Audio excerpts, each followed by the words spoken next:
Yeah, but there's no link to YouTube.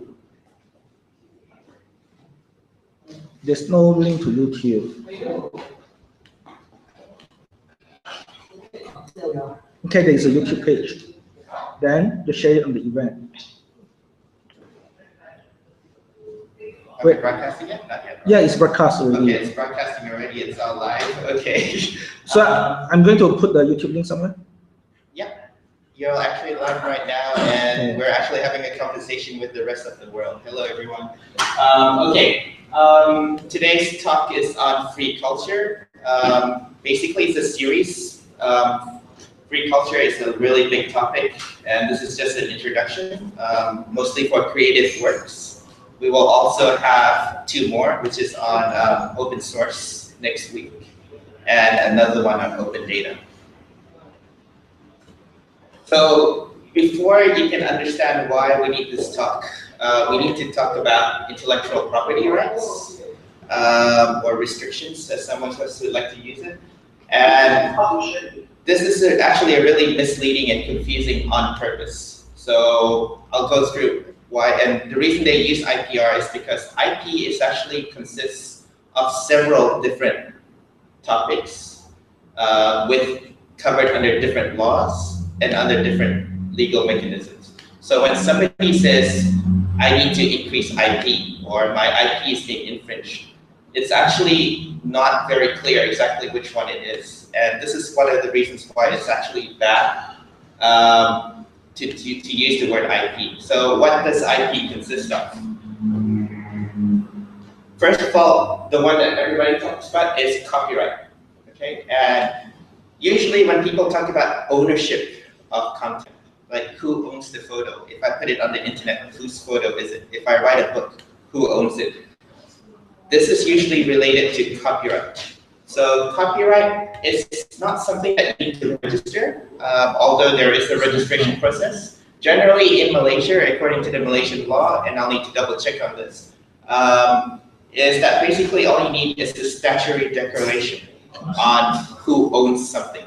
So in Malaysia, by default, when you create something, when you take a photo, when you write a blog post on your own personal capacity, by default, that copyright or the ownership is yours.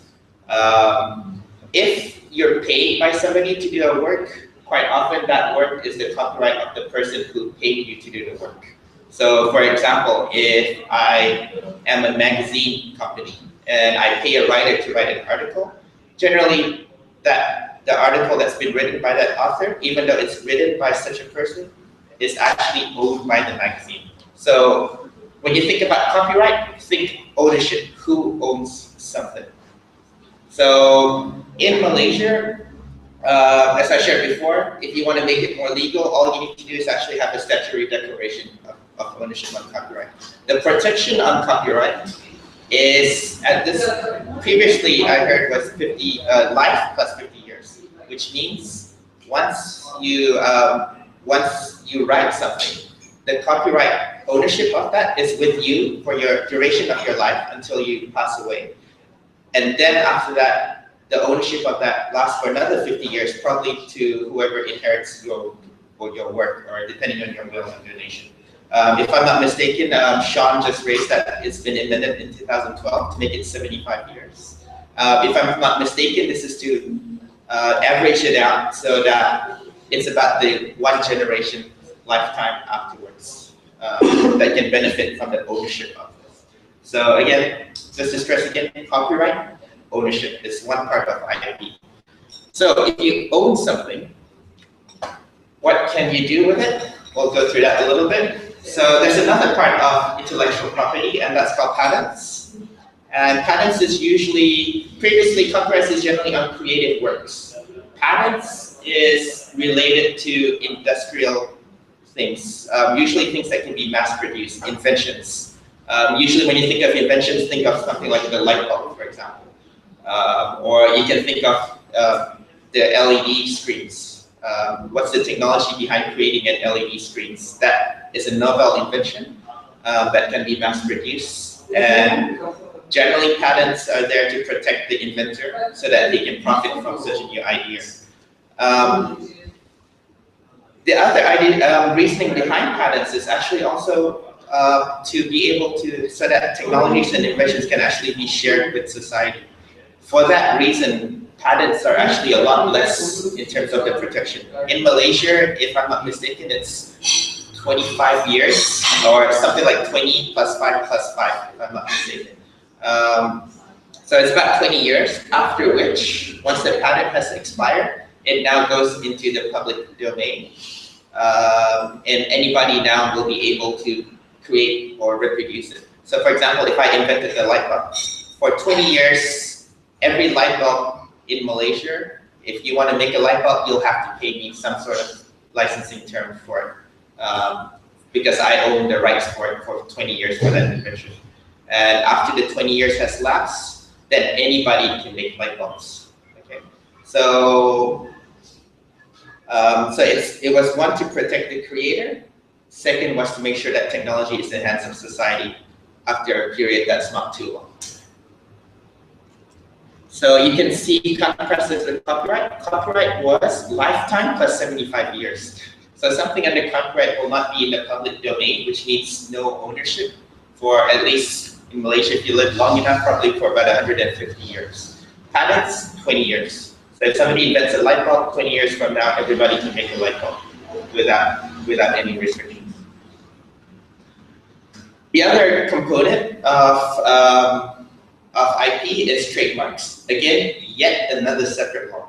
So that's the reason why I said IP is confusing. They're all different things. So another part of it's trademarks, and this is usually in Malaysia, it's like cap ayam, cap. This is a trademark. So everybody has a kicap, like kicap, which is soy sauce. So it's like soy sauce cap ayam, soy sauce cap, I don't know, cap kelapa or something like that. That little trademark or sign is called a trademark.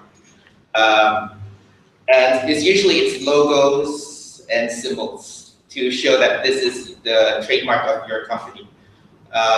Trademarks, like copyrights, you have to register them with my IPO.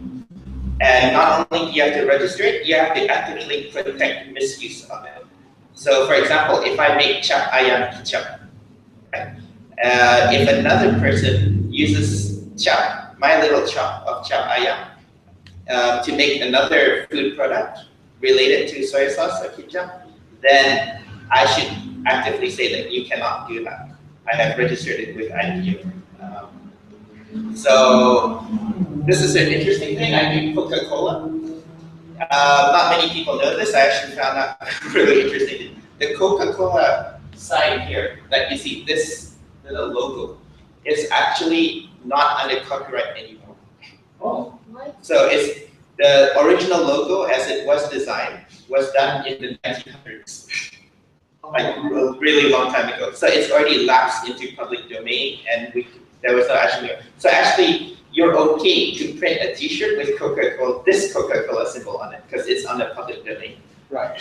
But why don't you see, for example, Coca-Cola, people doing derivatives in the supermarket? Why don't they have a bottle named Coca-Cola, like to sell exactly soda? Why can't you have a copy of Coca-Cola?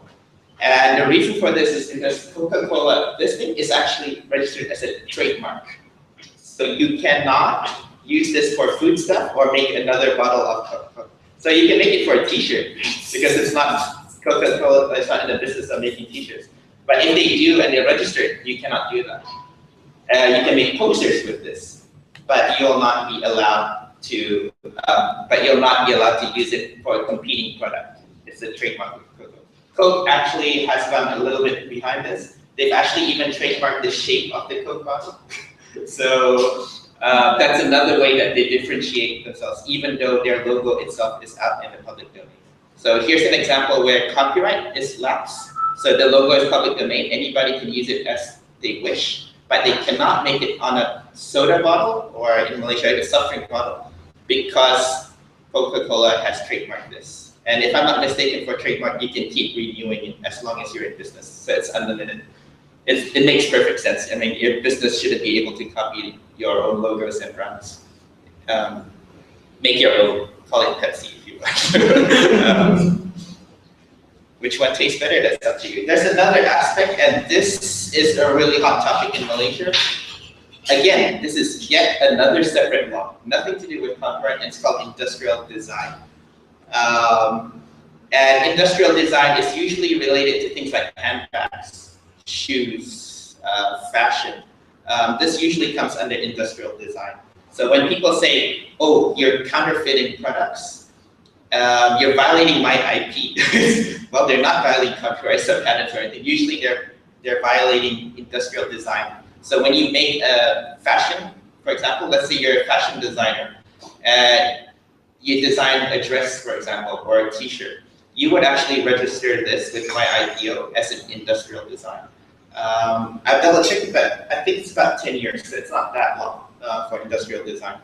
And so when people pirate, for example, you go to the street, I'm not sure if this is even valid anymore, and you buy a fake watch or a fake handbag or even a fake dress with a name brand attached to it, then most likely this is a violation of industrial design.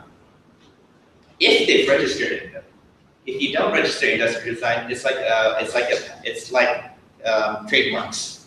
Then it's not valid. Got to be aware of this. So when somebody does a counterfeit, you have to understand that there's two things being violated here. So let's just say, I'll give an example. Let's say a Prada handbag. Right? So the design of that handbag is probably under industrial design. The logo Prada is under trademarks. So there's two different things. So if Prada, for example, does not register their industrial design, you can actually, in theory, make a copy of the handbag without the Prada logo if they have not registered as a trademark. That's fair, that's legal. But if you put the Prada logo on a handbag, that looks totally different. You're violating a different law, you're violating trademark law. So that's not a counterfeit product. So be very careful here. This is why IP is confusing, and it's done on purpose, and I'll tell you why in a short while. So if you have two handbags, different designs, but you put Prada on each one of them, you would be violating the copy version, which is a different design with Prada on it, is violating Prada's trademark. You're using their trademark to sell your handbags, which looks different. Industrial design is when your handbag is an exact copy of something that's registered by Prada. Whether there's a logo or not, you can call it Cap Prada One Malaysia or something, because it's cheaper. It will then still be invalid. It'll be violating not trademark because you're not using Prada on that handbag. You're violating industrial design because it's exactly the same copy of the handbag from Prada. So you're violating their design. So there's two IP laws in this one. If the handbag has a print of text, that's a whole different issue as well. So this is when it gets really confusing. So if a handbag has a design and a trademark Prada, and it has some text from some book, then that's also copyright as well. Because the text on the text or the picture on that handbag can also be a copyright picture. So if Prada takes a picture of a photo I took, puts it on their handbag and sells it, they could actually be violating my copyright. So it's three different things.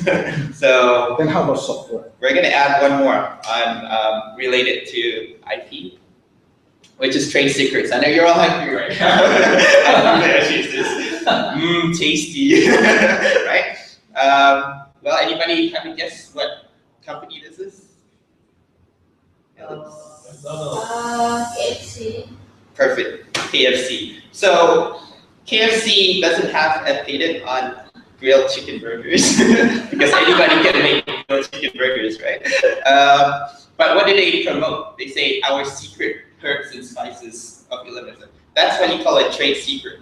So a trade secret is not registered under anything, but it's kept private, right? So they're probably in, somewhere in Kentucky in a secret vault. There's the secret herbs, 11 herbs and spices. That's their trade secret. So this is something that you keep secret, and the only way you can steal it is you go and get that trade secret. So there's a different law on this, on stealing things. It would actually be break and entry or something, but this is under trade secrets. Okay, I missed one because it's not actually IP. So I hope everybody's clear now. You've got copyright, which is ownership of creative works. You've got patents, which is ownership of a novel idea that can be mass-produced, usually an invention. You've got ownership of a trademark, which is a logo that you use to associate your company or sell a product. So there's 3 different types of ownerships. So now that and then there's also industrial design, where you register a design on, a piece of clothing or handbag or something, or creative design like that. And that's under industrial design. 4 different sorts of ownership, 4 different sets of laws, very, very different laws, under very, very different terms. So that's why it's a really bad idea to say things like IP violation, of which trademark, copyrights, and so on. So when people say that, it's a really bad thing to do because it's not accurate at all, and it's very unclear. Okay, so now that we're clear on ownership, so everybody clear on ownership? So if I take a photo, right, and you make a copy of that photo, and you hold a copy of that photo that I just shared from my phone to yours, that ownership is copyright. You have a copy of my, but I still own it because that photo is my creative work and it's my copyright. So then you'll also see in copyrights as well, all rights reserved. This is when usually people complain about my IP rights are violated. Usually it means you've violated it in the terms of you've broken one of these ownership rules on ownership rules on how you're allowed to use it. Right? So this part is the license. It's not about ownership. It's about how one can use something. So, for example, this is the if you see copyright, you'll always see all rights reserved. That's very common. So generally it says it's owned by such and such person, and I reserve all rights to usage of this. You have to ask me for permission. When you allow somebody to use your work, let's just say I'm the inventor of the light bulb, and now I want Philips, and I want, what other companies make light bulbs? I don't know. GE. Did they still make light bulbs? All right, so let's say, okay, Philips and Osram, that's another common brand in Malaysia, right? So I'm the inventor of patents, and I'm going to license these companies. So a license, which is a term and contract that says you can make these light bulbs, my invention, my ownership, and make as many copies as you want if you give me a 10% cut of your profits. That's a license.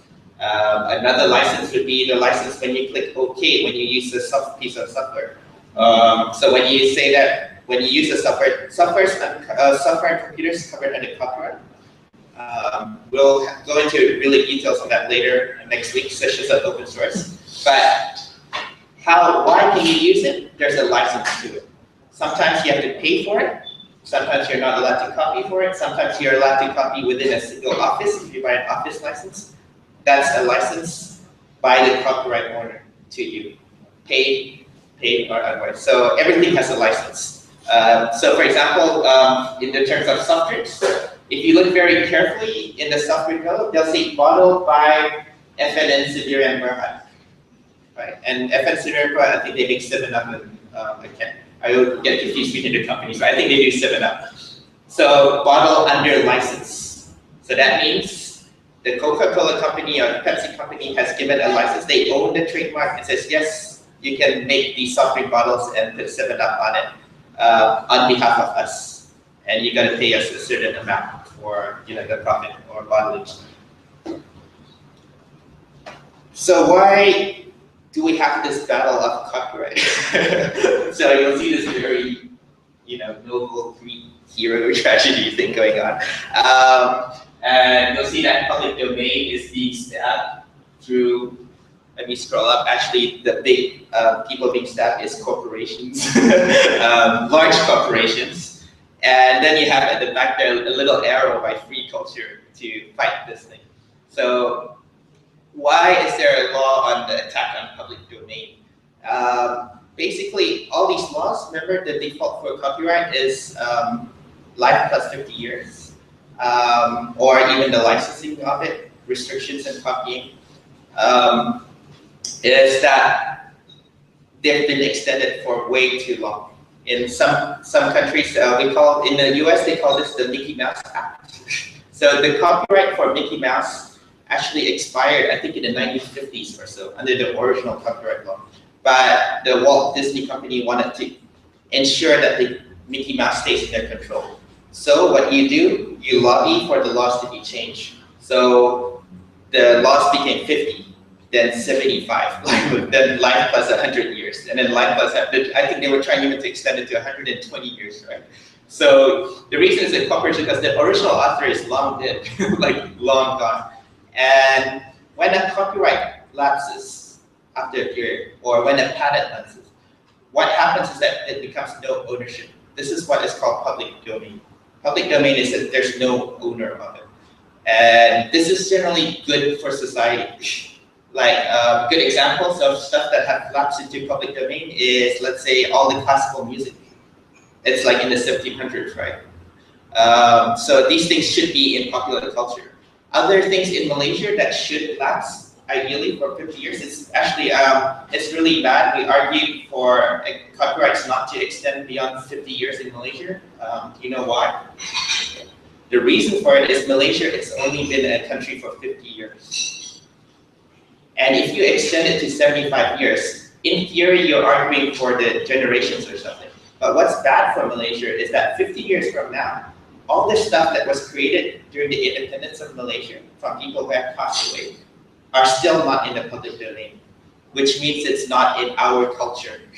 It's owned by somebody with rights. And there's all sorts of problems with it because if the person has passed away and you cannot find out who the benefactor is, all these things, like all archives of photos and films done before our independence from people that passed away are not in the public domain. It's not part of our culture because it's protected under copyright laws for another 25 years.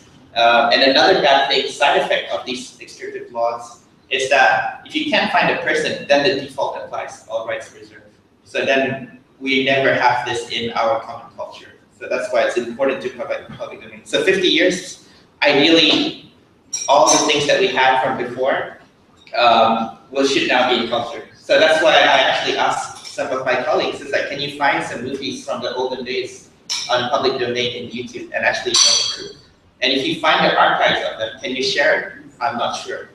It might be another 25 years before we'll actually be able to use that in our works or to teach in schools about our history. So it's a part of history that's now not available for us to use in the common culture.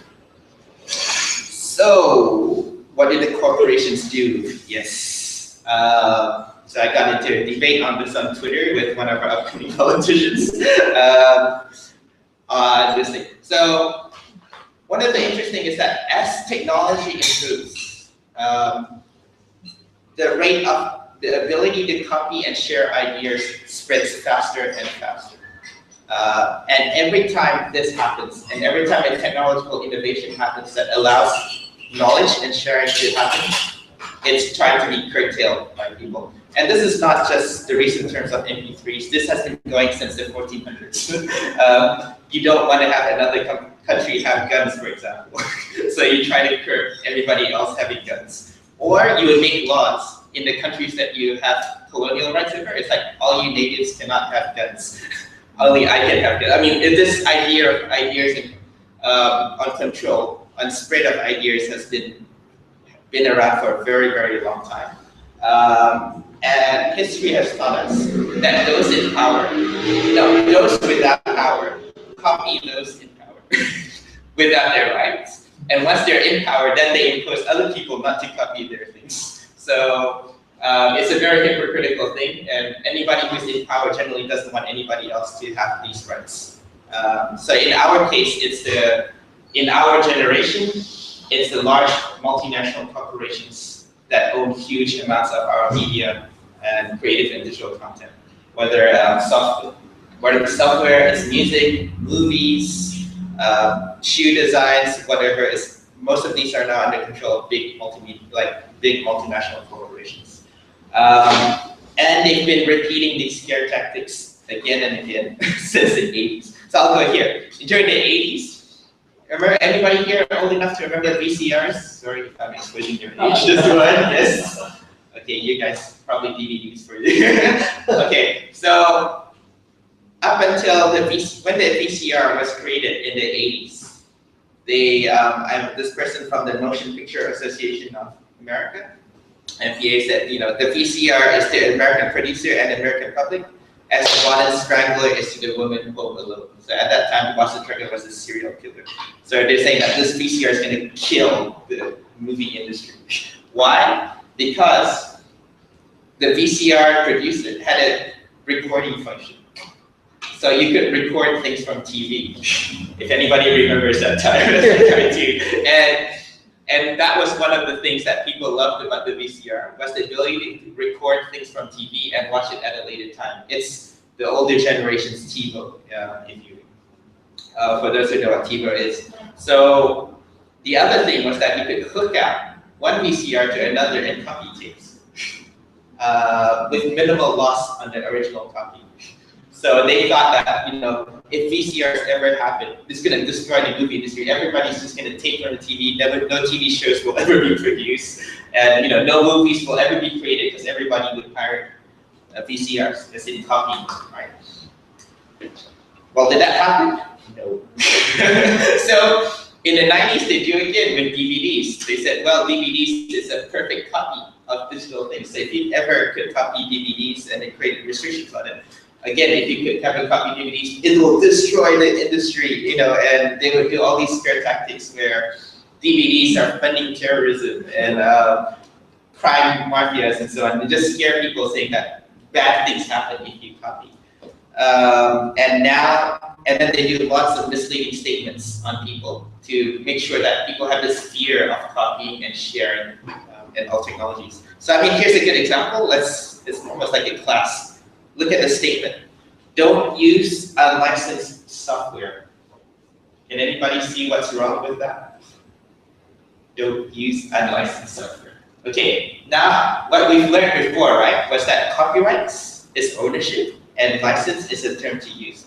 So what the heck does even unlicensed software mean? It means software that has no license to be used. It doesn't make sense.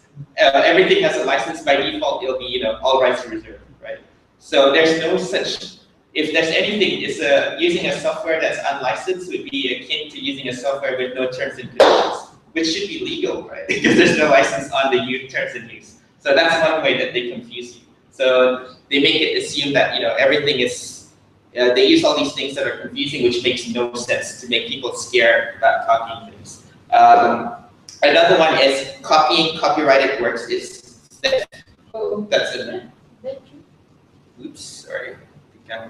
Okay, so the other one they would use is copying copyrighted works is theft. Well, put it this way, it's not theft. If I'm the owner of a video, right? I'm putting on YouTube or I take my photos and I give you a copy. I'm the owner, so copying it is legal. So if I say something is legal to copy, it's not theft. The other dangerous thing is that theft in the digital space is a very wrong concept. An example is that if I have a T-shirt, right, that I'm wearing now, and you steal this T-shirt, I don't have a T-shirt anymore. If you copy this shirt, I still have my T-shirt. You haven't really stolen anything from me. I still have it. You're just wearing the same T-shirt as me. So we have to rethink this. So they try to confuse property and theft and so on with real laws, right? And that's very dangerous, and I'm going to go on that soon. Another thing as well, downloading the content for free off the internet is illegal. So they try to ban things that basically anything that if you could download it for free is automatically illegal. So they try to spread this thing here to people that these things are all illegal. Why? Well, it makes sense. If you're trying to make money selling movies and so on, you want to scare people from copying and so on. But the problem with this is that it's gone so far to the corporation side, and it's gone so far that it's killed basically everybody's growing up right now to say, I can't share. You've been brought up to say sharing is bad, downloading is illegal, lending my ebook to my friend is illegal. Like you've been it's a reverse of what we've all been brought up. So morally, when we're growing up, our parents always teach us to share. Once we start going to school, they're teaching us sharing is bad and it's evil. And it's actually, and because they control most of the media, it's creating this very bad negative perception on people. And people generally are good, want to do good things. You don't want to break the law. You don't want to, deprive an artist of their, or a software producer of their right to earn a living. So it's gone too far on the right, where everybody's now scared to share things, assuming and thinking that all sharing, all copying is illegal. So what's the fight towards this? It's a Creative Commons movement or a free culture movement. And the free culture movement is basically using this existing laws on copyright, ownership, protection ownership, to ensure that sharing is available. So instead of all rights reserved, you have some rights reserved. So what you do with this is that you, as the owner, it can be a copyright owner of software, or it could even be a fashion designer, for example, or let's just say, what's a good one right now? Disasters. Right? A good example would be, let's just say I've created this novel way of creating disaster shelters. It's under patent. You can actually license it for free. I'm the owner of this invention, and I say everybody should copy it because it's a good thing for a humanitarian reason. And that's where the free culture comes in. Let's license things that we own, so that it's a permissive culture, not a restrictive. So instead of all rights reserved, it's like, feel free to copy. So by default, you're allowed to do these things. And we're trying to teach people again, and it's legal, and we're trying to make sure license that things are okay to share. Feel free to copy. And so let me go through, and this is the reason why I said it's really important to have this permissive culture, is because of the nature of the internet.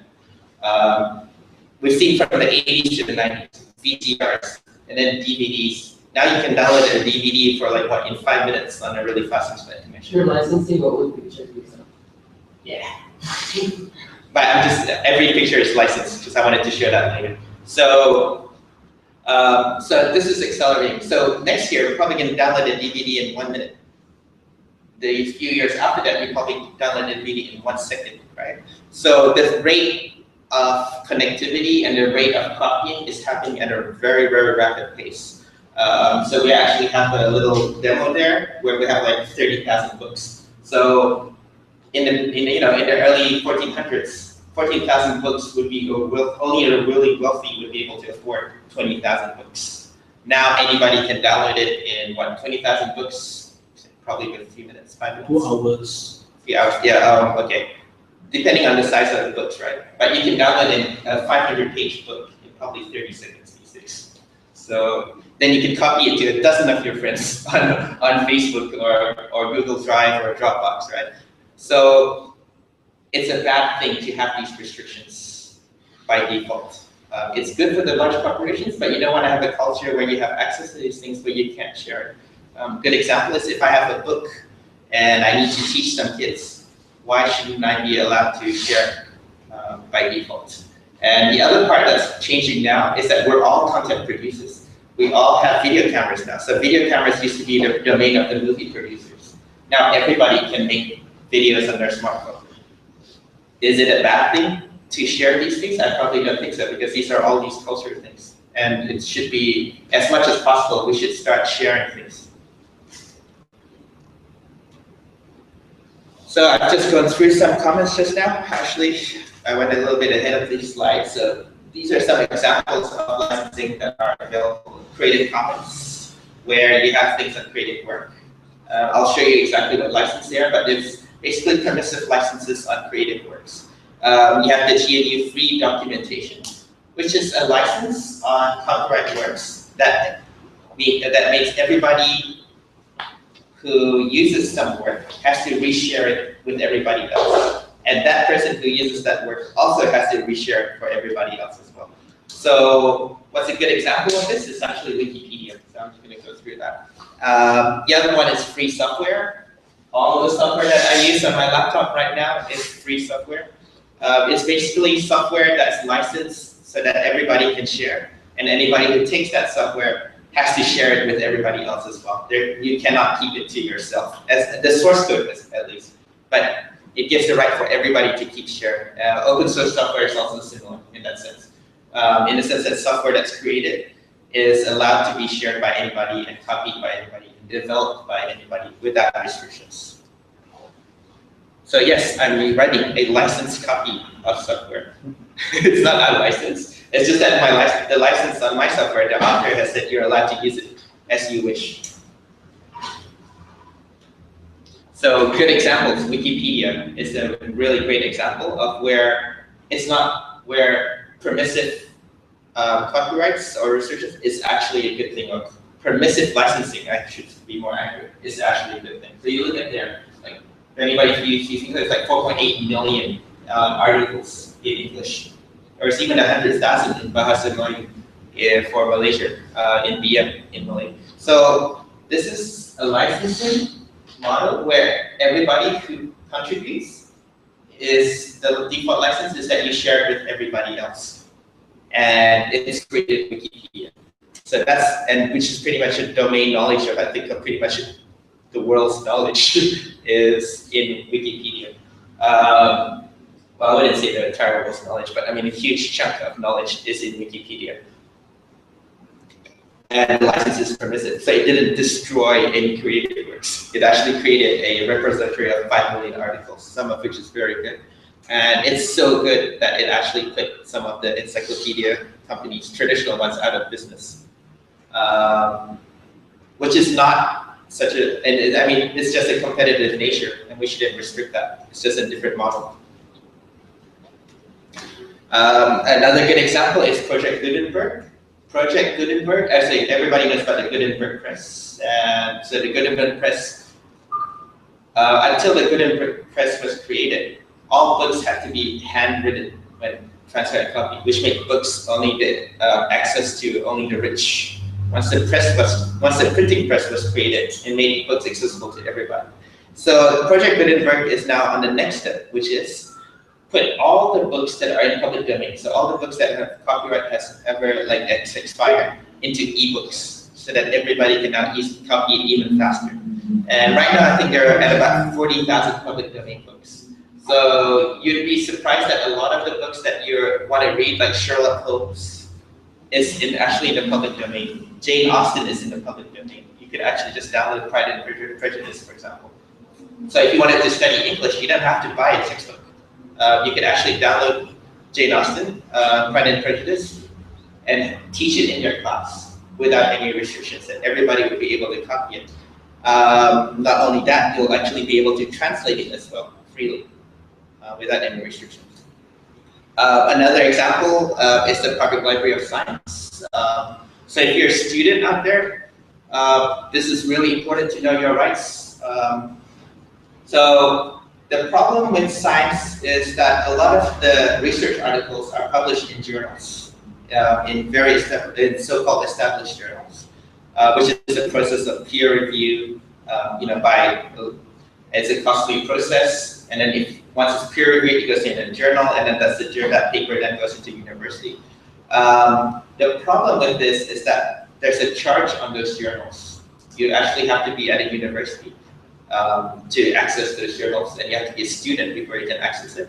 And that's assuming that your university can pay or afford for these academic journals.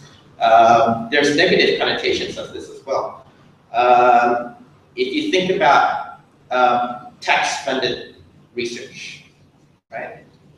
So the problem with this journal mechanism is that if the research is funded by taxpayers, and they're now published in one of these private journals, then taxpayers, the public, does not have access to them without paying for a subscription to this journal when they should be free, at least for the taxpayers.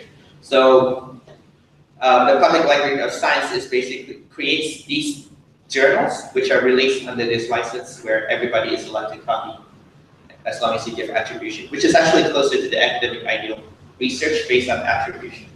So the Public Library of Science has now several journals, and including, for example, a journal on, or I think a subtopic on tropical diseases like dengue and so on. So most of the top journals don't only people who can afford to pay expensive research would go into the top journals. But a lot of tropical diseases, for example, nobody cares about them because poor people can't afford medicines. So you don't publish these research. I mean, I'm serious on this. So having a journal such as this, peer-reviewed and funded, that's accessible by everybody on tropical diseases like dengue and malaria.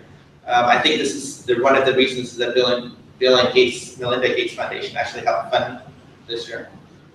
Allows everybody now to share peer-reviewed journals and everybody to have access to them. So all developing countries, or even developed country researchers now have access to top, peer-reviewed research on tropical diseases.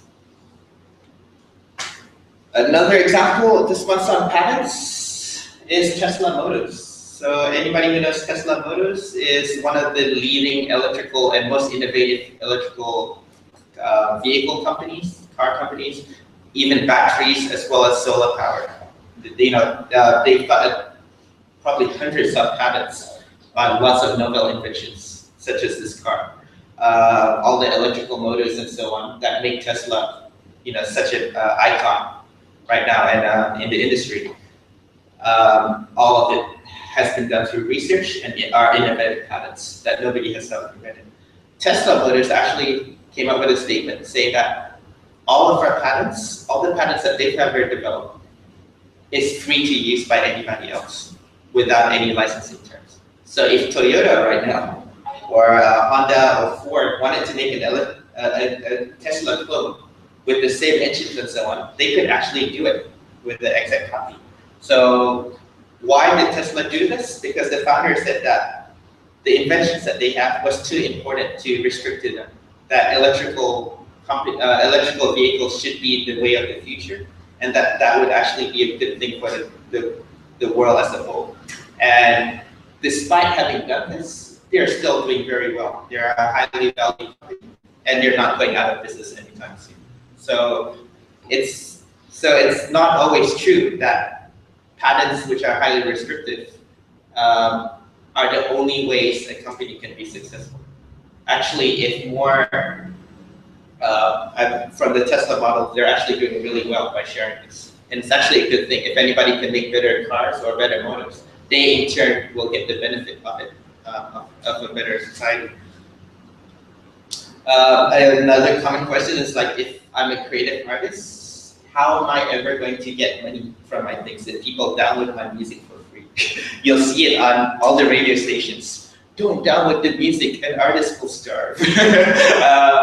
Or you'll see it again and again on the TV. You'll see it on the radio. You'll see posters. Download that MP3, and an artist will lose their money and so on.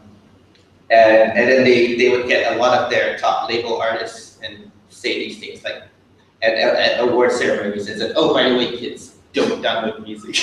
Right? It's evil. It's bad. It's stealing." Right? And this has gotten so bad. And then to stop prevalence, that I don't know if you guys were around during the MP3 wars during Napster around 1995, 96. That when they couldn't stop all these copying, they kept on trying to increase the penalties for restrictions on copying. It got so bad that they started arresting 12-year-old kids for downloading music because, or arresting some grandma because their kid was downloading stuff on their computer, and then, charging them with jail time, right? Because some kid downloaded the music of, I don't know, Britney Spears at that time. So, and after a while, a lot of artists started challenging this and saying, we don't want to put our own fan base in jail. Right? Is it really bad for us? So here's an example of Janice Ian. She's actually won 2 Grammys. I think the recent one is for books. So she's a Grammy award winner. She's a professional artist that depends. So here's a quote that she started thinking. So she started experimenting on whether at that time this little campaign, it's not little, it's a huge campaign of anti-piracy was actually beneficial for artists. So she actually put up a question, and what she found on her personal thing, not by any lobbies, just by herself, she found that when she made songs available for free on her website. All the sales of her CDs go up by a lot. So actually, it was increasing the number of things. And also as an artist, most of her hits were, I think, in their 70s or in their early 80s. So they're no longer sold anymore, right? But when her songs ended up being shared on Napster, more people discovered her music, that the record labels are no longer bothering to even print it. So for her, it was a win. More people came to her concerts, more people bought the CDs because they were downloading her music. So what she showed was that there's alternative ways of earning income from wide distribution. That payment, licensing, let's say music, is just one, payments for music is just one way of earning income. You can also earn it from concerts. So we're actually seeing, this was about maybe 5 years ago or even 10 years ago. What we're seeing now in YouTube is exactly what she predicted a long time, like sometime back again. How many of you guys know about all these YouTube stars up and coming right now, right? So a lot of artists these days, I can't remember, there's a couple of them. Carmen is one of them. And, Justin Bieber. Carmen, Justin Bieber, ZLB is our little local act, right? What happens is that when they put their shows or they sing on YouTube, like their own private things, it's viewable for free on YouTube by millions of people, right? So that is what creates their success now, the wide exposure of them. So, and this wide exposure is actually creating a restriction. This used to be a monopoly of the record companies, but now this monopoly is broken. So there's a lot of proof right now, or that, just like in the 80s and 90s, that well, copying is not going to kill the industry. It's going to create something new. There'll be different ways of sources. You can now be a YouTube star and possibly earn more money and get more exposure than you would ever have if you were living in Sabah somewhere and nobody would ever know. Just another example, because I'm covering all bases. Remember, this IP, cognitive wide variation from patents, is classical music. So one of the interesting things about classical music is that all the scores are in public domain, because of course Mozart died in 1700s or something, and you probably can't trace his descendants anymore. But the problem is that performance, when you play a piano and you record it, that's your creative interpretation, and that's covered by copyright, so it's all rights reserved. Similarly, it costs money to have a studio to record the songs and so on. So what was found is that despite classical music being in the public domain for probably hundreds of years, you cannot actually listen to any of it. There's no professional audio quality of it because there's no free recordings of these things, or not free, I would say anything that's not licensed freely to view it. So most of the classical music online is either you played it on your own, or it's by some orchestra that you have to pay a CD for. So what they did for Open Golden Variations was, okay, let's run a Kickstarter or crowdfunding for to get a professional pianist to integrate a public domain score and to put all the recordings out in the public for anybody to use as they wish. Well, the Kickstarter fund succeeded wildly beyond their expectations. They got more than enough money to keep a professional artist. The exposure helped increase the concert attendance for the pianists. Well, the producers now got a pretty big name for themselves because everybody now knows who produced this recording, right? This stellar recording, and as well as the studio. And now all music teachers have a reference platform for back on how a professional pianist plays it. And as well as all of us can now finally enjoy a professional recording of the classical music. And the model, this is a different model, Kickstarter, which is a new thing. Shows on the internet, pay as what you want. Advertising, based on this, on the artist, the producer, all the people involved in it, is earning them enough money. So it's an interesting success of a different way of doing something. And I think there'll be more people who'll be replicating this in different ways. So to wrap it up, it's like, okay, I'm assuming that everyone will be convinced, so you convince. You don't seem to convince, but I'm going to convince But you. I have a lot of stuff I wish to comment. Pardon? I do publish a lot of things. Yeah. So you're already convinced. So I'm assuming that everybody's convinced about the benefits of sharing, right? So how do I do it? One of the most things that you can do, especially NGOs, this is really good for, is that you should use Creative Commons licensing on all your works, because for a nonprofit, you're interested in getting your works out as far as possible. Some of the works that I've done on my projects, when a project dies sometimes, and the NGO closes down, sometimes those works are never in the public domain. So for some of my projects, I put it on Wikibooks. 15 years later, that organization does not exist anymore, but the work lives on, updated and translated. So it's a good thing. So very quickly, for photographers, musicians, writers, website developers, when you do the content, this is a very quick rundown. If you actually go to creativecommons.org/choose, they'll be able to give you a step-by-step guide to pick the license that you want, combination. So it's a very simple process for a layman to understand.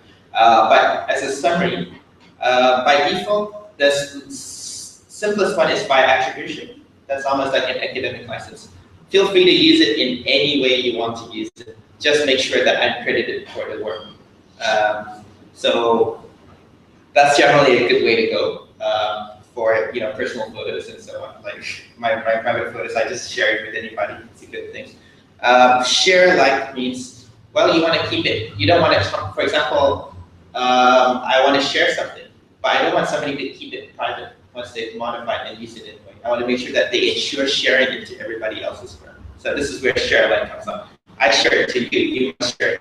You must share it under the same license as everybody else, so it stays in the public domain. A lot of people like to use this as well. So it's like, if I'm sharing it, then you guys have to share it too. Right? So it's one way. No derivatives is pretty good for things that you don't want to have modifications, like statements, like authoritative books, right? Let's just say you're writing a medical book on treatments. You probably don't want to have derivatives of that book, because then the procedure could then become harmful, right? So no derivatives means don't modify it, but feel free to share it. Just don't modify it. So that's really important. So a lot of people ask us, like, what happens if somebody modifies it? It's not my work anymore. I want to preserve it in the original, true form as an artist. Then you would have no derivatives. And then finally, some people, for example, like to help nonprofits. Usually, professional photographers, musicians, and so on. It's like, you'd still think that the licensing model per page is still a good idea for you, and it probably pays your bills. But at the same time, you want to have NGOs the right to use your face because you think that it's a good thing. Well, you can also have a non-commercial aspect to it. So you say, well, an NGO can use my photo and have a nice thing, just give it credit. But a professional magazine will have to pay me because it's a for-profit thing.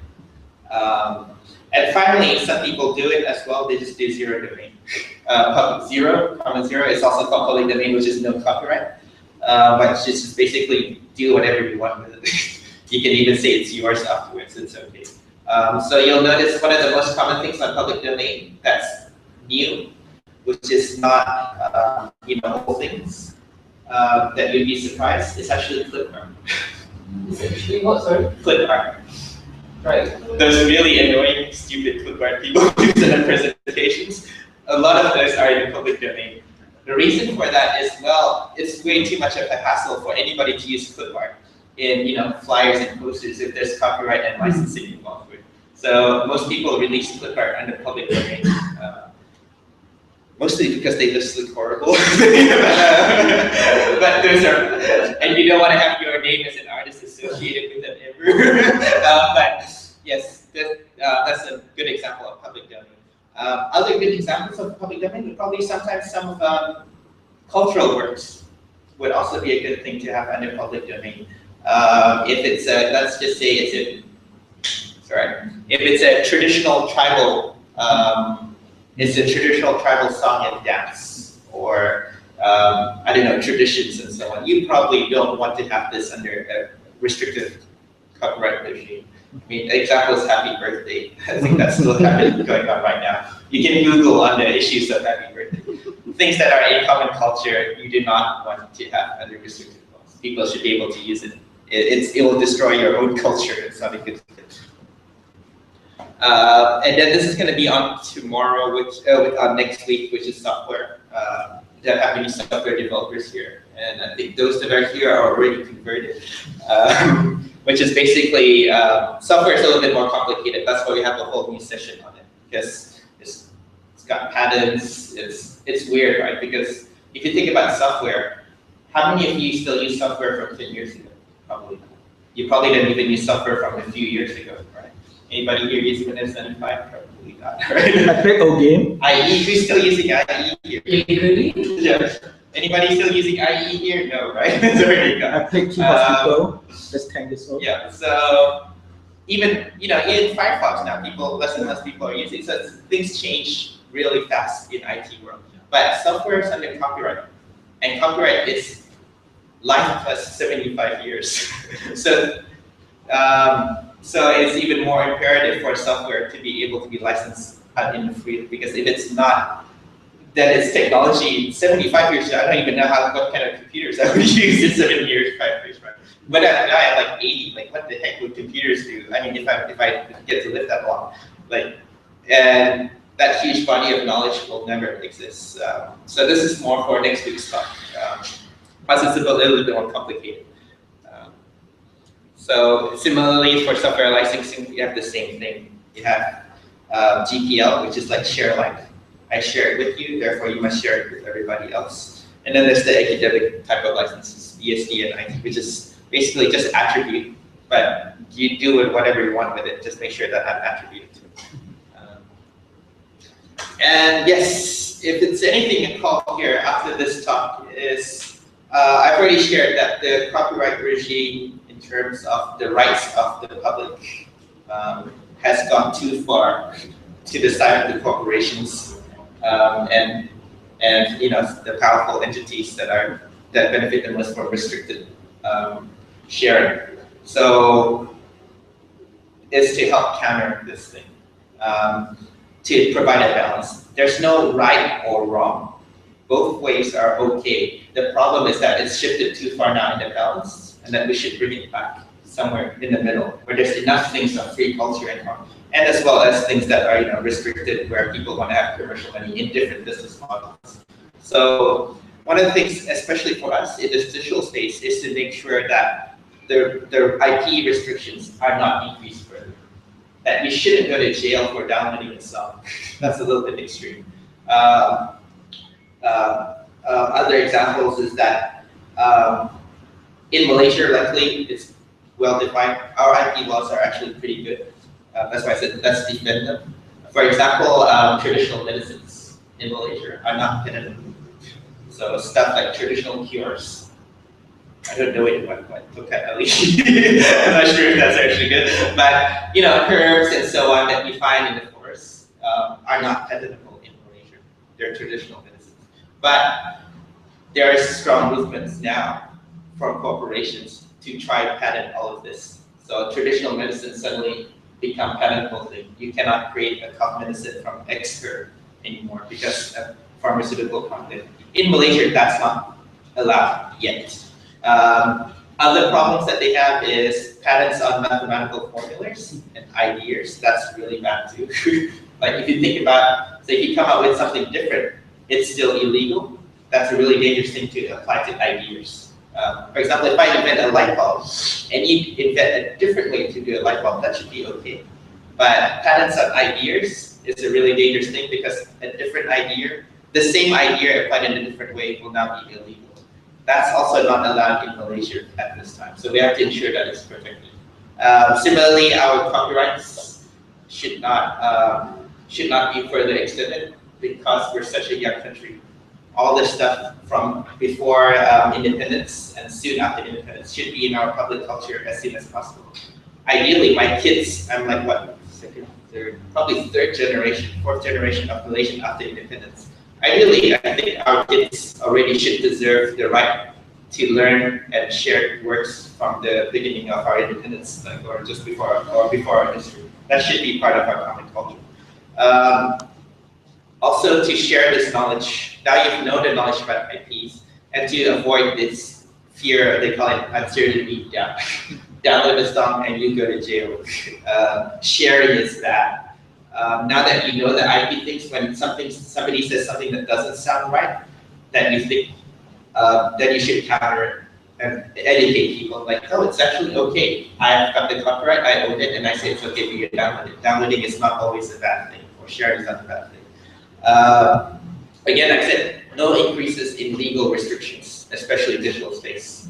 You will, if Malaysians are not familiar, because so far it hasn't come to Malaysia yet, but it is coming because of the digital world that we're in, is increasing calls for restrictions for violations of licensing in the digital space. So these are laws like DMCA, which is like takedown notices when a copyright owner says it's bad. So far, I can't remember, but it was dropped down because it was too extreme. So these things are all additional laws that prevent things from being copied. It's like additional laws and restrictions. So think of it as like a sedation law on sharing, like movies, music, books, and so on. It creates a chilling effect by having overly heavy restrictions. If you copy something, then it's like a 5-year jail sentence. I don't think that should be a good thing. So, or if a copyright holder does a takedown notice, the ISP immediately has to take it off before even a court process goes through to determine the ownership. Those things have a chilling effect on sharing and content on digital space. So we got to be careful that this is not allowed in Malaysia. It's pretty easy. Now that you know copyright and licensing, you should be able to know like what's right and wrong. Oh, this is culture. I think it should be okay. Or that's a musician. Well, yes, it's bad that some kid downloaded the TV. The artist should be protected, but probably shouldn't be in jail or fined some teenager 50,000 ringgit for copying an album, right? So we as a society, after knowledge of this, should come up with our own balance of what we as a society feel, not to be pushed on, and we should decide it in a democratic way.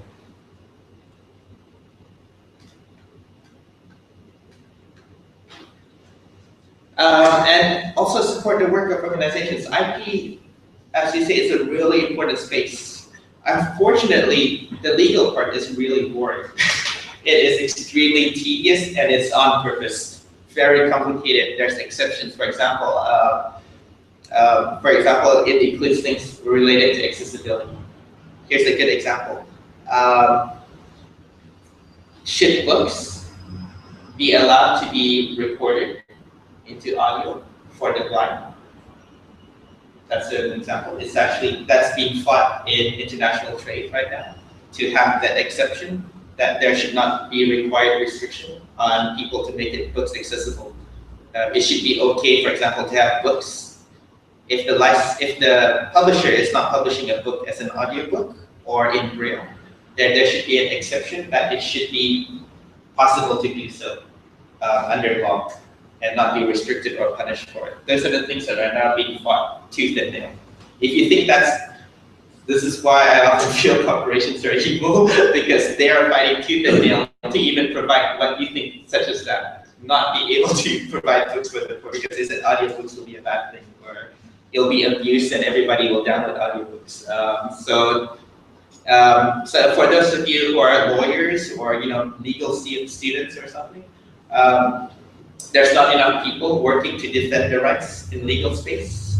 If you're interested, please do help. One is Knowledge Ecology Online. And a lot of these issues that I've gone through applies, the same concepts almost apply to the same things. Medicines, pharmaceuticals, legal books, music, indigenous rights in terms of the bipeds and so on. All these things are really important in the current economic situation, and we need people to help research on these things. And usually the balance is extremely. You'd have 40 corporate lawyers on one hand, and you'd have a volunteer person, going through trying to get research on indigenous, for example, medicines, for example, to counter or protect their rights. So if you are able, if you're in a legal thing, this is how you can help. So if you're a legal person or doing studies, do contact or learn about things like knowledge ecology online, which is trying to protect the rights in digital space, especially including support for third world countries. There's also an NGO called the Third World Network. They often organize a balance for IPR type laws under free trade agreements, such as the TPP. And so a lot of these issues are very wide-ranging. It has serious impact on culture and community, but are not being protected enough in Malaysia because people are not aware of it. And finally, just in general, if you're an NGO, start sharing your work under Creative Commons licenses so that they can be spread freely without. A good example is usually translations. So if you share a poster, for example, in English, and you want it to be translated in other languages, having Creative Commons, share would be a pretty good license for it. So people don't have to ask permission for them to translate your work and copy it over. If you're taking photography, for example, I came up to a pretty bad problem with my MP.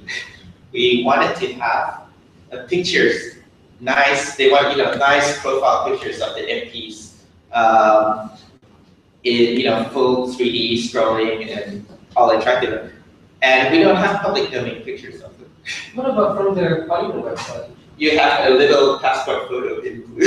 Yeah. Yes. So what I'm saying is that's all we've got. So if we wanted to have a nice profile picture, with graphical content, if we want to have nice bios of all the different, or even clips of all the politicians and their speeches, if you don't release them under Creative Commons license, even if you're a political party, you probably should do that, so that people can now use your work in different sites about the MPs. So yeah, it creates a problem. I don't have pictures of nice high definition MPs. I've got their passport photos from 20 years ago, right? So how are we going to have to create a nice app if that's all you've got is a low resolution photo?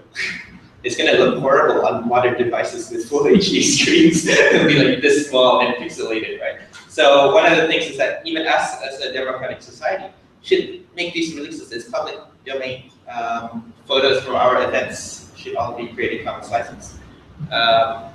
Educate other people, and then if you have time, which is quite difficult, it's legal to be involved in the TPP processes, especially on the IP legal issues. It's dead boring. It's like literally 50 to 100 pages of dry WIPO trips, I don't know, like all these different laws and so on. But because it's so dry, not enough people are protecting on other rights. It's just paid corporate lawyers on the other side. So, yep. On this things, I'm collecting this for my colleague Ziming. Hi Ziming, if you're watching this. So basically, in Malaysia, we don't have an NGO protecting digital rights in Malaysia. This is the equivalent of EFF in the US. So nobody's looking into these issues on digital space, whether it's safety and privacy from surveillance, or just safety of individuals, rights to access and share digital content. Nobody's reviewing the laws that restrict this, whether it's freedom of expression or it's just simply sharing, materials.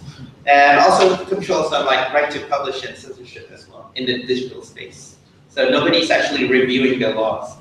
So an example is when you have the Sedation Act, the amendments are to stop things in the internet space. What effects will this have on our digital society and economy? We need somebody to start researching on this. So if you're interested in this topic, contact Ziming at sinaproduct.org. she's doing this, and if you're an activist interested in safety and so on, contact her. Because we're planning to do some trainings and knowledge on digital rights and privacy. Okay, any questions? Two things I want to point out. Yes. I was mistaken earlier. So the copyright laws are still live plus.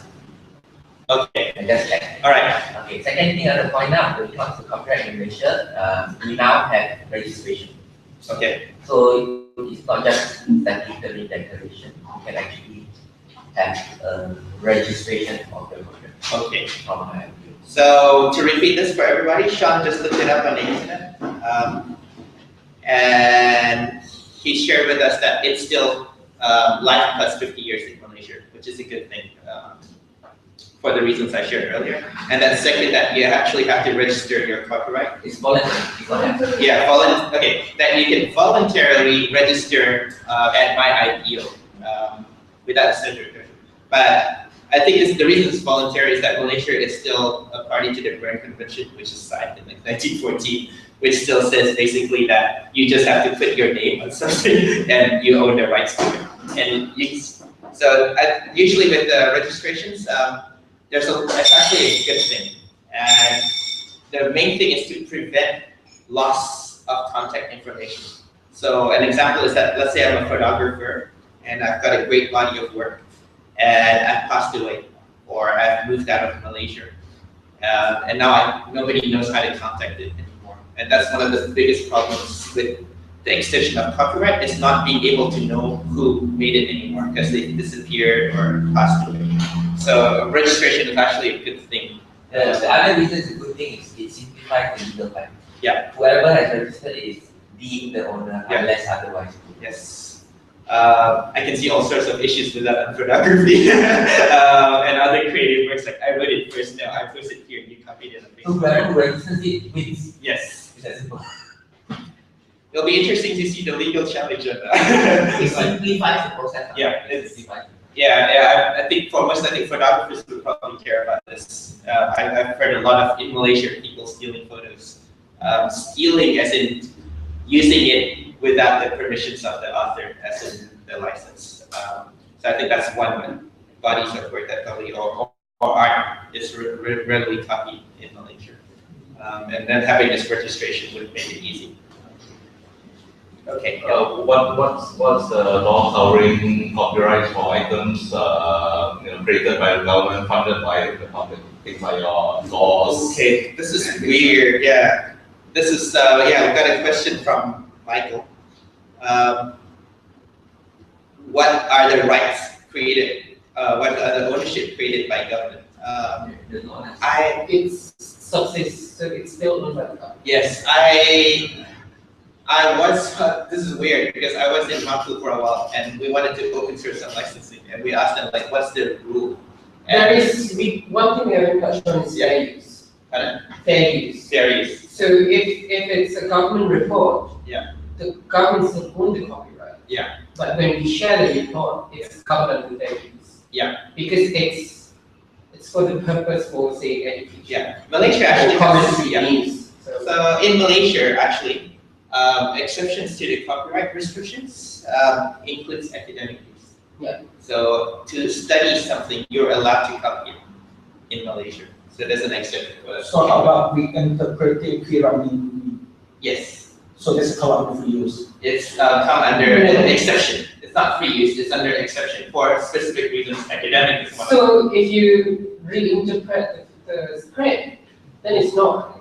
It's a derivative work. Okay, Yeah, so- Yeah, that's a different thing. This is more for a study. So fair use, you cannot copy the entire script. You can copy, say maybe you can copy part of the script. Or you can show, so in your film, you're seeing someone watching a pyramid film on the TV. And So that's fair. if you wanted to know exactly these terms, my IPO is really good website with clear facts on each one of this for Malaysian law. Because quite often we think about fair use as in the US, but we actually have fair use in Malaysia. And you can actually go to the My IPO site and see the exceptions. I think there's about 3 of them. And it's very clear what they're able to use for.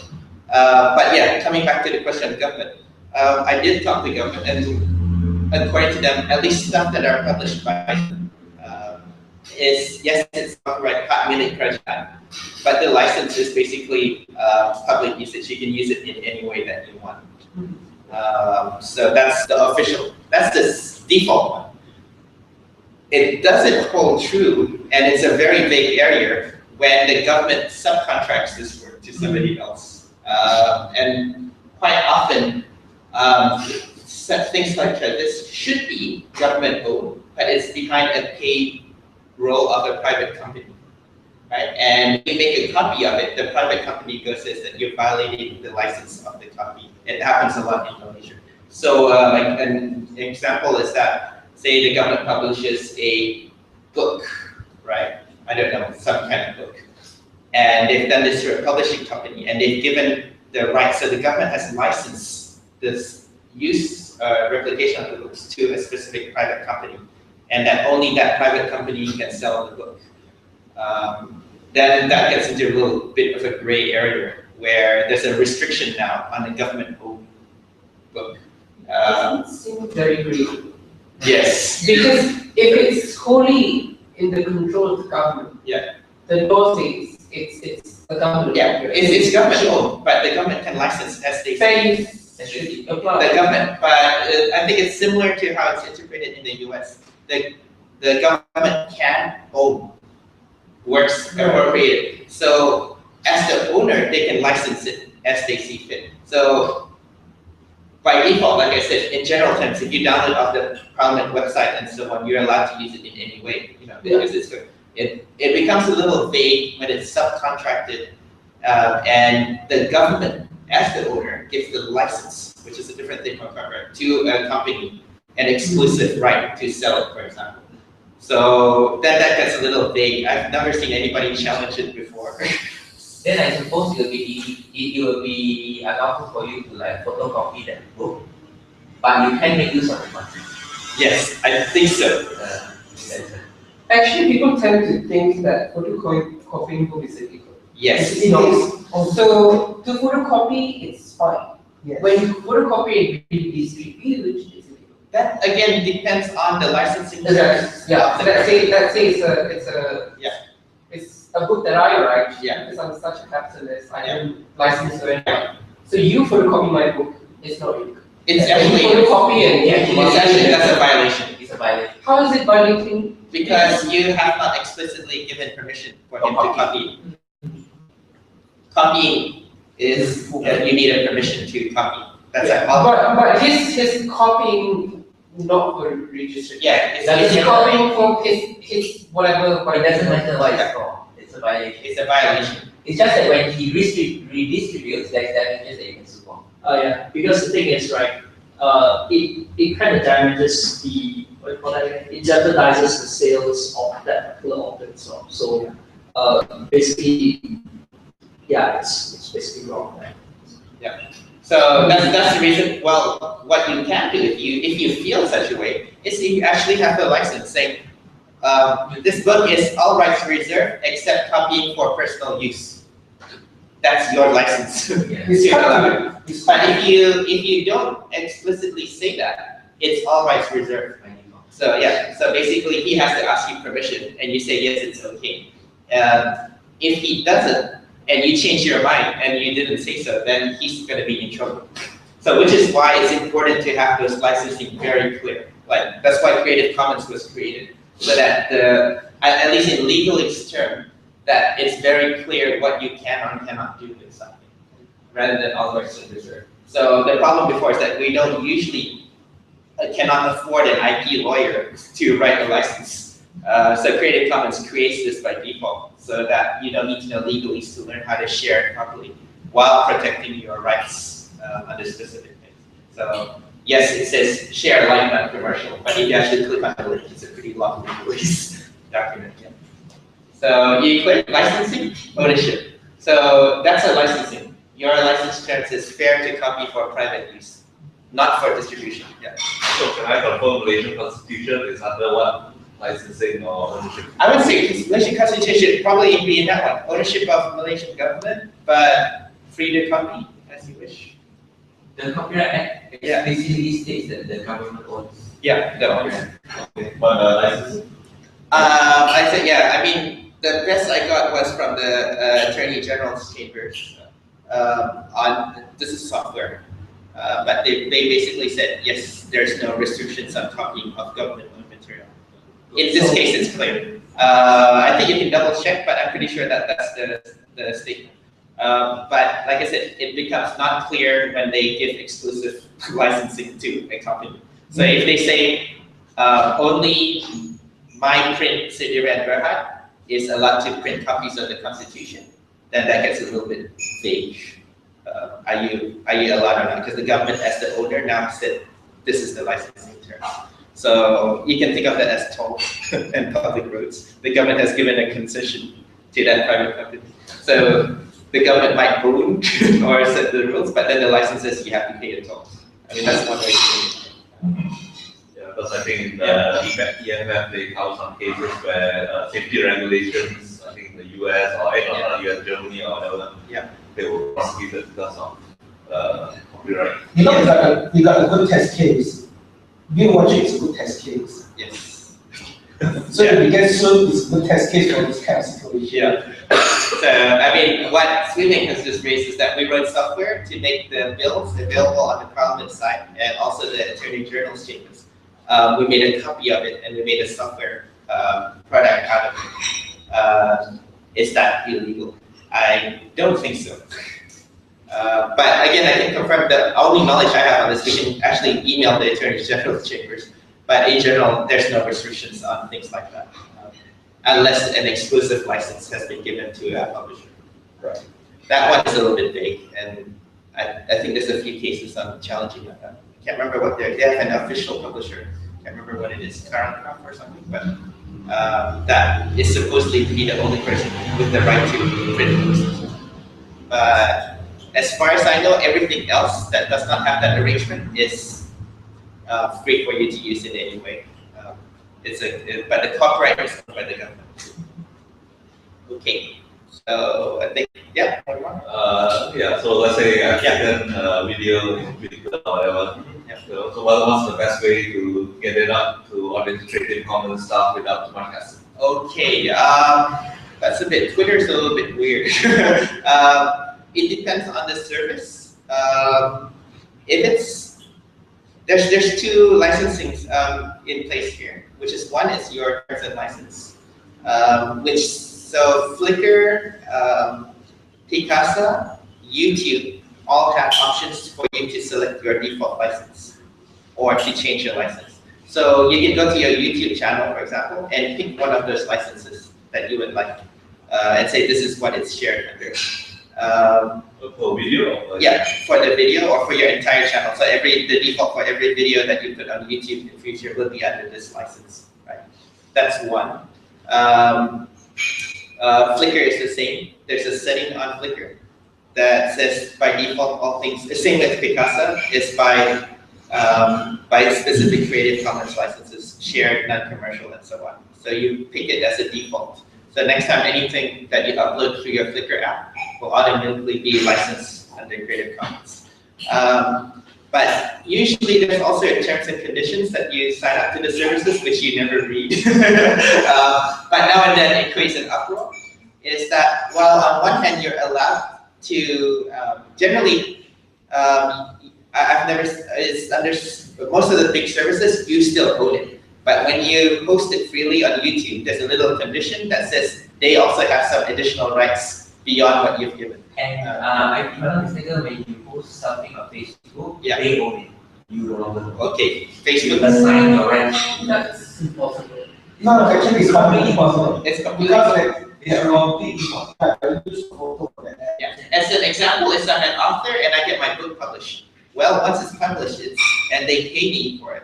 It does not necessarily. So you're saying if I post my picture on Facebook now, I no longer own the copyright. That's one reason. That's one reason why I don't have a Facebook account. I don't like the license that other certain conditions. That in there, embedded in there is a clause that says that you assign a non-time limit, in other words, forever and ever, rights for your photos to Facebook.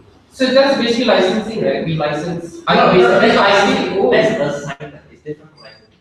Right. Assignment means that you transfer your ownership to Gather. which is very dangerous. Yeah. It's very different from, I think, Flickr and YouTube, where So you why own do it. you still share pictures on Facebook? People are trying. Because, like I said, nobody ever reads these things because nobody cares. Because people only care, and it has happened in a few cases where those companies use your photos, your private photos in. It only happens when those companies, it becomes a problem when those companies use your private photos. It's something that's of commercial nature. So. That's also one of the reasons why I don't write for Lawyer Guru. Okay. I was asked to write for Lawyer Guru. Yeah, the terms and conditions is you assign the Copyright. thing to them. Yes, I pointed this out. That Yeah. I refuse to write for Lawyer Guru. Yeah. So everybody's aware now of copyright. So you know that copyright and ownership is different to licensing terms. So Sean's just pointed out that on Lawyer Guru, sorry. And also on Facebook, that there's some terms and conditions where the ownership is assigned to somebody. It's not about the right to use it. I didn't find it on Facebook. It's not that. Okay. I didn't check on Facebook, but generally for most of the other sites, there have been uproars when this has happened. The other one, when you use major services like this, in the terms and conditions, is when they provide an exception to usage that they can use.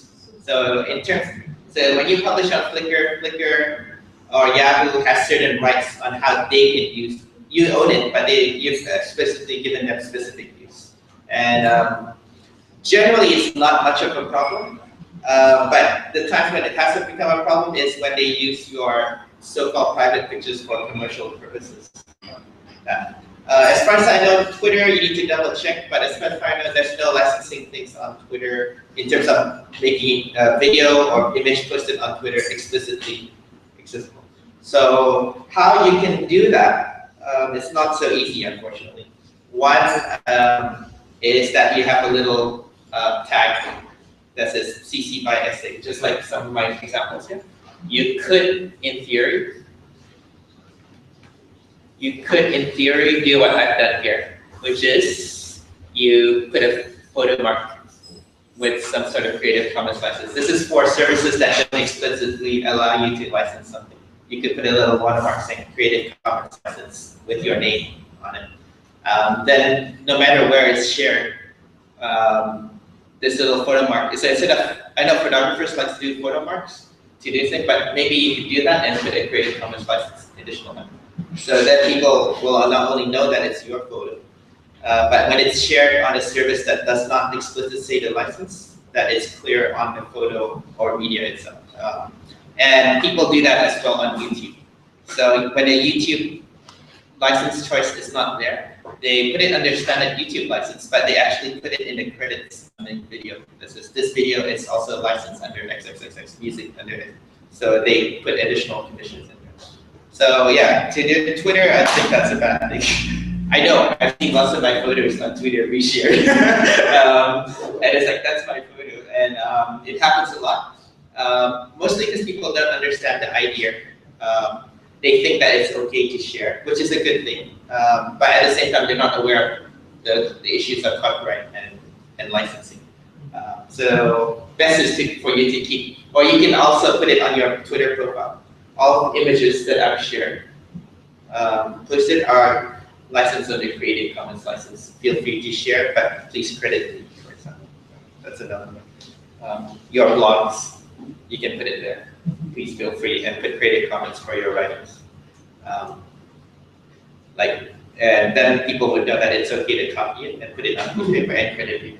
So it's actually pretty good. I mean, one personal example for me is that I put that on a lot of my photos. This is Creative Commons. So I've got some of my photos published by some international news magazines, for example. And my credit is there. So maybe they would have paid me, I don't know, $10 for it, $50 for it. But I think my name on that, on a news journal is a lot more important than whatever little payment that they can get. But this is a value change for a professional. But so yeah, YouTube has it, Flickr has it, Picasa has it. Google Plus doesn't have it, but you can enable it via Picasa, which is strange. Google, get your act together. But for things as far as I know, Facebook and Twitter do not have that option.